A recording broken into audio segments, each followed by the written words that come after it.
A very warm welcome, students.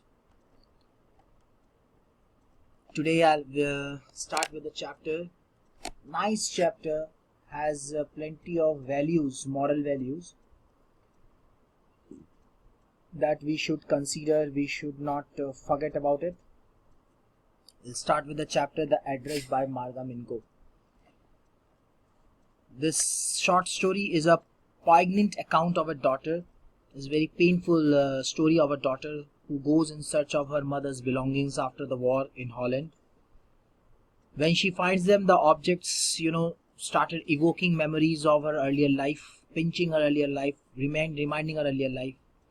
However, finally she decides to leave them all behind and resolves to move on, though she did very hard work for that. "So do you still know me?" I asked. The woman looked at me searchingly. She had opened the door a chink. I came closer and stood on the step. "No, I don't know. I am Miss S. daughter." She held her hand on the door as though she wanted to prevent it opening any further. Her face gave absolutely no sign of recognition. She kept staring at me in silence. Perhaps I was mistaken, I thought. Perhaps it isn't her. I had seen her only once, fleetingly, and that was years ago. It was most probable that I had rung the wrong bell. The woman let go of the door and stepped to the side. She was wearing my mother's green knitted cardigan. The wooden buttons were rather pale from washing. She saw that I was looking at the cardigan and half hid herself again behind the door. But I knew now that I was right. Here the word chink means a narrow opening and fleetingly means for a short time. So the protagonist asks the woman. Protagonist is a strange, unknown person. She asks a question to a woman who was standing at the door. Does she know her? Still she knows her. Now the lady who opened the door, the person protagonist, that means a writer, came closer to the door and she was standing there.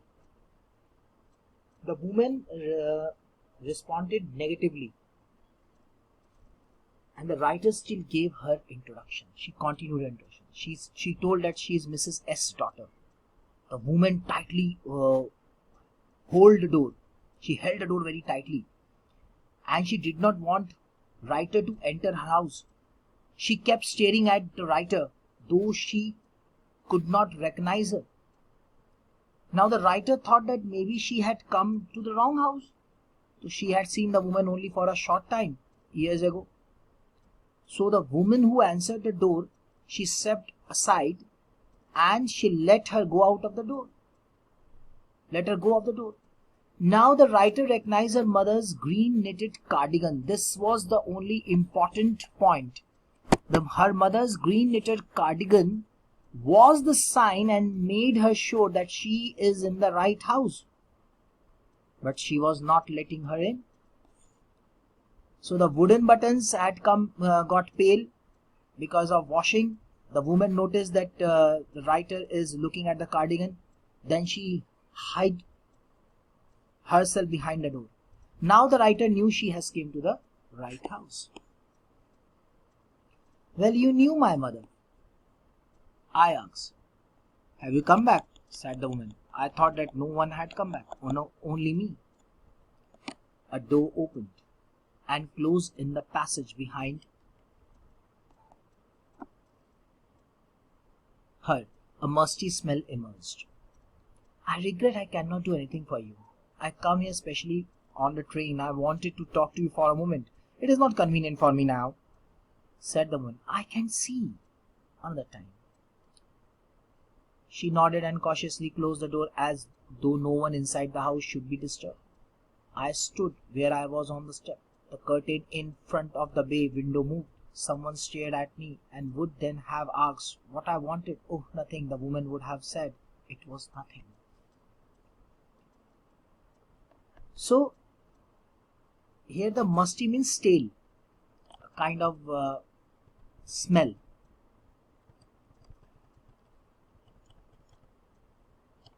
So she said, well, writer asked the woman about her mother And she replied that if if she had come back, she replied only she came back, no one else came with her.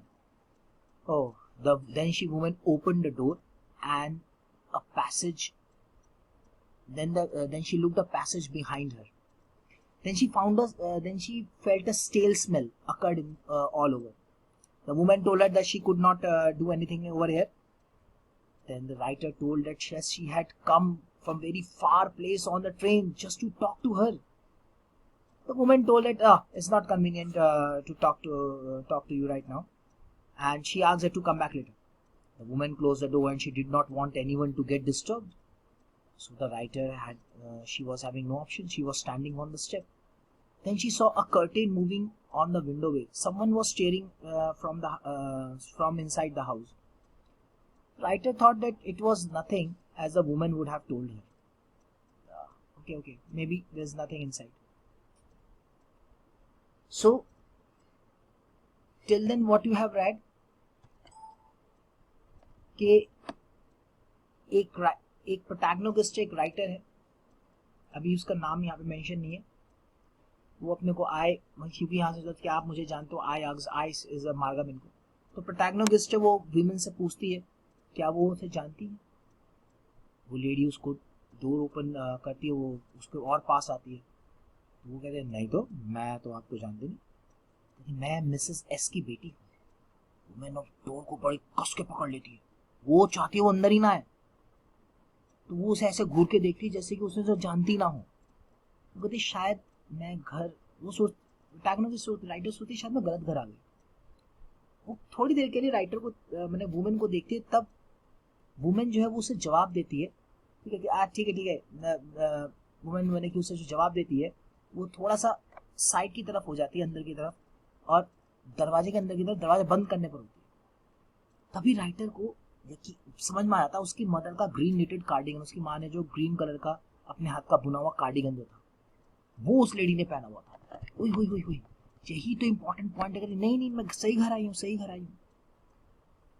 Women notice करती है कि ये जो writer है ये तो उसने cardigan को देख लिया, वो और अपने आप को फिर छुपा लेती है. अब उससे पूरा क्यों होता है कि मैं सही घर पर. तो राइटर जो वुमेन से पूछती है कि मैंने कि उसके अपनी माँ के बारे में पूछती है, तो वुमेन उससे पहले पूछती है क्या आप पहले कभी आए. वो कहते नहीं, अभी तो कोई नहीं आया, मेरे साथ कोई नहीं आया. उसे कहते चलो ठीक है. वो थोड़ी चैन के साथ देती है. वुमेन जो है क्या डोर को बंद करती है, और जैसे ही बंद करती है तो एक उसे रास्ता सा नजर आता है राइटर को, तो अंदर से एक बदबू सी भी आती है हल्की सी. तो वुमेन उसे बताती है कि अंदर कुछ नहीं है तुम्हारे लिए. तो राइटर उसे कहती है मैं बहुत दूर से ट्रेन से आई हूँ सिर्फ आपसे बात करने के लिए. वुमेन कहती है कि ये सही टाइम नहीं है और जाओ अब बाद में बात करेंगे, अब नहीं. और वो वुमेन जो है दरवाजे को बंद कर देती है, जैसे कि वो ये नहीं चाहती थी कि घर में कोई आए और डिस्टर्ब करे. राइटर भी वहीं पर चुपचाप खड़ी थी. उसके बाद कोई दूसरा ऑप्शन नहीं था. वो देखते कर्टेन की खिड़की की तरफ, ये जो कर्टेन मूव कर रहा है, कोई घूर कर देख रहा था. उसने सोचा कि शायद अंदर कुछ है ही नहीं. वुमेन जो उसने कहा कि शायद यही हो सकता होगा, तो वो नहीं चाहते थे कि कुछ डिस्टर्बेंस हो. I looked at the nameplate again. Darling, it said,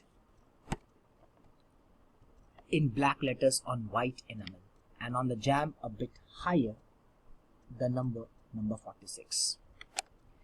As I walked slowly back to the station, I thought about my mother, who had given me the address years ago. It had been in the first half of the war. I was home for a few days, and it struck me immediately that something or other about the rooms had changed. I missed various things. My mother was surprised. I should have noticed so quickly. When she told me about Mrs. Darling, I had never heard of her, but apparently she was an old acquaintance of my mother, whom she hadn't seen for years. She had suddenly turned up and renewed their contact. Since then, she had come regularly.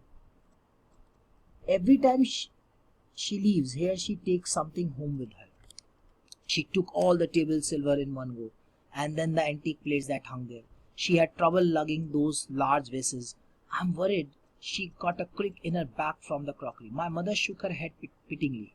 I would have I would never have dared ask her. She suggested it to me in herself.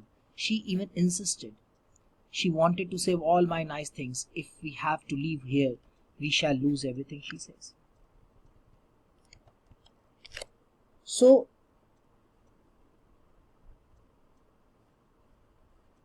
the writer looked at the number plate again. It said number 46, Darling. It was written on the plate on the white color letter. Oh, sorry, white enamel. That is a kind of ink.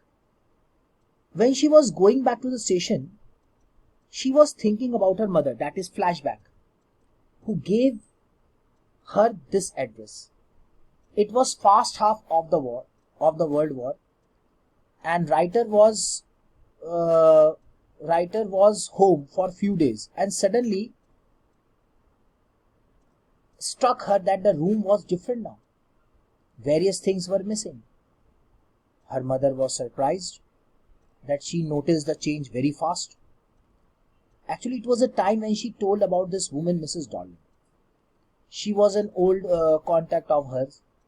She had not seen for years. Suddenly, Mrs. Darling came to visit her house, and since they had been in regular contact. So writer's mother told her writer that whenever that woman came to visit her, she took something from her house with her. Table silvers, antique plates.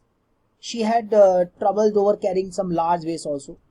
She told her that the cramp in the back came from the crockery. Her mother shook her head in sorrow. She was very, very sad. The woman kept telling the writer's mother that she wanted to save the precious things. If they had to leave the place someday, they would lose everything. So the woman, that means Darling, used to tell writer's mother that these are very precious things. If you move someday from here someday, then you would lose everything. So she asked her mother if she really wanted to save the things, then give it to me. Her mother replied that even if she did not, that would be insult to ask her to do. So she was going out to risk herself a suitcase full of items. So writer asked her mother if she really wanted to take all the things with her. The mother replied that if she did not, अगर वो ऐसा नहीं करती, it would be an insult to ask her not to do. So she was going out with a risk herself, a suitcase full of items. तो number plate को देखती है, उसे याद आता है नहीं तो नंबर तो सही, एड्रेस ठीक है, नंबर 46 डार्लिंग यही लिखा हुआ है प्लेट पे व्हाइट एनामल से. वो स्टेशन पे जाती है, अपने माँ के बारे में सोचती है, एड्रेस यही तो दिया था उन्होंने. तब वो फ्लैशबैक में राइटर हमें लेके जाती है कि अब वो उस दिन को याद करती है जब उसे वो एड्रेस मिला था. वर्ल्ड वॉर का half time, first half of the war, और वो जो है क्या नाम है अपने घर कुछ टाइम के लिए घर पे थी. अचानक से देखती है कि उसका घर थोड़ा अलग सा लग रहा है, कुछ चीजें मिसिंग है. उसकी माँ सरप्राइज होती है कि बड़ी जल्दी से ये देख लिया कि चीजें मिसिंग हो रही है. ये वो तब मैंने कि तब उस टाइम पे उसने उनकी माँ ने उसे मिसेस डार्लिंग के बारे में बताया. उन्होंने कहा कि ये बहुत पुराने कॉन्टैक्ट में है, आपने उनसे बहुत टाइम से नहीं मिले हो, तो जब से अचानक से वो उनसे विजिट करना ही, तो तब से वो उनके रेगुलर कॉन्टैक्ट में. तो उनकी माँ ने बताया कि ये जो वुमेन है ये विजिट करने आती है, कुछ ना कुछ लेके चली जाती है, टेबल सिल्वर्स, एंटीक प्लेट्स. थोड़ी परेशानी हुई, लार्ज वेस्ट को ले जाने में परेशानी हुई. तो उन्होंने कहा कि ये जो क्रैम्प है उनके मैंने बैक में, ये क्रॉकरी में, तो उन्होंने क्रैम्प के बारे में बताया कि ये क्रॉकरी में इसकी वजह से आया. तो उसकी माँ ने कहा कि उन्हें बहुत दुख हुआ कि क्रैम्प निशान सा आ गया था, वो हाँ ले जा सामान को ले जाते हुए. तो वुमेन जो है उसे उस वुमेन ने उसे ये बताया, यानी मिसेस डार्लिंग ने उन्हें बताया कि वो चाहती मैंने कि उसकी माँ को बताया कि वो चाहती है कि उसकी सब ये बहुत खास चीजें बची रहें. अगर वो किसी दिन यहाँ से चले जाएं तो सब चीज खो जाएगी, क्या पता क्या वॉर में कब किसका घर तबाह हो जाए. तो वो अपनी माँ से कहती है, अगर वो अपनी माँ से पूछती है कि वाकई में सारी चीज लेना चाहती थी. उसकी माँ ने जवाब दिया, अगर वो ऐसा नहीं करती तो ये इंसल्ट होता उससे पूछना. खैर, वो अपनी लाइफ का रिस्क ले रही है और सूटकेस भर के आइटम ले रही है, यही बहुत बड़ी बात है. Thank you for everything, sorry, thank you for listening. Will go with the next.